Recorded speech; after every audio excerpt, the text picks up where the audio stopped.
So பையனை பெத்த அம்மாக்கள் தயவு செய்து, நாங்கெல்லாம் அந்த காலத்துல எங்க மாமியார் கிட்ட எவ்வளவு கஷ்டப்பட்டோம் தெரியுமா, இந்த பொண்ணு லைட்டா ஒரு வார்த்தை சொன்னதுக்கு இப்படியா கோச்சுக்கிட்டு போவான்னு ஆரம்பிக்காதீங்க.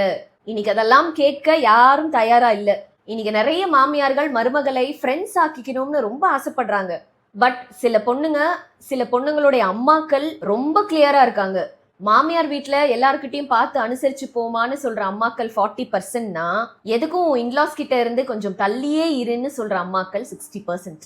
ஸோ பையனோட அம்மாக்கள் தயவு செய்து உங்க எக்ஸ்பெக்டேஷனை குறைச்சிக்கோங்க. வர்ற மருமகள் எப்படி இருக்காங்களோ அதுக்கு தகுந்தபடி போறது தான் பெஸ்ட். Go with flow.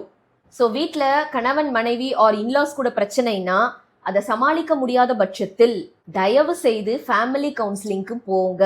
அதை விட்டுட்டு நமக்கு எதுக்கு வம்பு, எதுவா இருந்தாலும் பொண்ணு பெத்தவங்க பாத்துக்கிட்டோம்னு தொட்டதுக்கெல்லாம் அவங்கள உள்ள இன்வால்வ் பண்ணா அங்க பிரச்சனை தீர போறதே இல்ல. அங்கதான் ஆரம்பிக்குது பிரச்சனையே.